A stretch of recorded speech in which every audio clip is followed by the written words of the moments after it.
তাহলে 50%-এর বেশি মানুষকে এই এই জাতীয় ঐক্যের ডাক থেকে বাইরে রাখা হয়েছে। এখন স্বাভাবিকভাবে আমরা যেটা জানি, আপনারাও জানেন, বিল্ডিং একটা যখন স্ট্রাকচার বানানো হয়, যদি একটা সাইড বসে যায় আর একটা সাইড দাঁড়িয়ে থাকে, তাহলে বিল্ডিংয়ের মধ্যে একটা ক্র্যাক হয়, এবং ক্র্যাকটা হলে সেই বিল্ডিংটা ঝুঁকিপূর্ণ হয়, যেগুলো সব ভেঙে যেতে পারে। সেটা হলো, আমরা যদি এর আগে 2014-এর আগের নির্বাচন থেকে ধরি, 2001 এবং 2008 এই দুটো নির্বাচন কিন্তু অবাধ, সুষ্ঠু, নিরপেক্ষ এবং অন্তর্ভুক্তিমূলক সঠিক নির্বাচন হয়েছে বলে দেশে এবং বিদেশে গ্রহণযোগ্য হয়েছে। যদিও 2001-এ আওয়ামী লীগ বলেছে এটা গ্রহণযোগ্য হয়নি, আমাদের কাছে কারচুপি হয়েছে, এটা দেশবাসী গ্রহণ করেনি, বিশ্ববাসী গ্রহণ করেনি। আবার 2008-এ বিএনপি বলেছে এটা ঠিক হয়নি, এটাকে নানান কারচুপি করা হয়েছে, দেশবাসী গ্রহণ করেনি, বিদেশিরা গ্রহণ করেনি।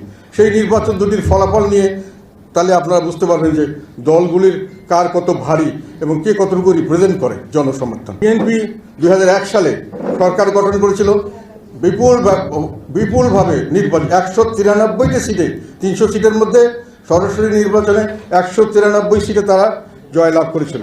তাদের মোট ভোটের হার ছিল কত জানেন?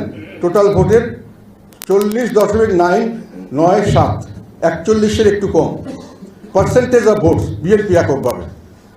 আর আওয়ামী লীগ সেই সময় মানে খুবই খারাপ রেজাল্ট করেছে, সেটা হলো 62টি সিটে তারা জয়লাভ করেছে, 131টি সিট কম পেয়েছে বিএনপির চেয়ে। তাদের ভোটের পার্সেন্টেজ কত ছিল জানেন? ভোটের পার্সেন্টেজ ছিল 40.13, মানে বিএনপির পার্সেন্টেজে যে তাদের পার্সেন্টেজ 1%ও কম হয় নাই। বিএনপি সিট পেয়েছে 40.9% আর আওয়ামী লীগ পেয়েছে 40.13%। আর সেখানে জাতীয় পার্টি তখন ইসলামী ফ্রন্ট নামে ছিল, আমাদের সঙ্গে চরমনার পীর সাহেব ছিলেন। অবশ্য লাস্টের 2-1 দিন আগে ওনারা আমাদের থেকে বিএনপিকে সমর্থন দিয়েছিলেন, ফলে আমরা এককভাবেই করেছিলাম। আমরা 14টা সিট পেয়েছিলাম। আমরা ভোটের পার্সেন্ট ছিল 7.25%।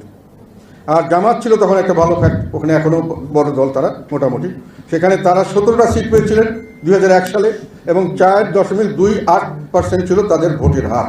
এটা অফিসিয়াল রেজাল্ট থেকে আমি বলছি, যেটা আমার কাছে আছে। সেখানে 2008 সালে আওয়ামী লীগ পেয়েছিল 230টা সিট, ওরা পেয়েছে 48.04। এগুলো পারফেক্ট ভোট, যেটা কোনো কারচুপি হয়নি। আর বিএনপি পেয়েছিল 30টা সিট, তাদের ভোটের পার্সেন্ট ছিল 32.5। জাতীয় পার্টি পেয়েছিল 27টা সিট, তাদের হলো 7.07। ভোটের পার্সেন্টেজ আগেরটার চেয়ে আমাদের একই, ওটা ছিল 7.25, এখন 7.0। এবং জামাত পেয়েছিল গতবার 17টা সিট, এবার পেয়েছে 2টা সিট, তাদেরও ভোটের পার্সেন্টেজ হলো 4.7।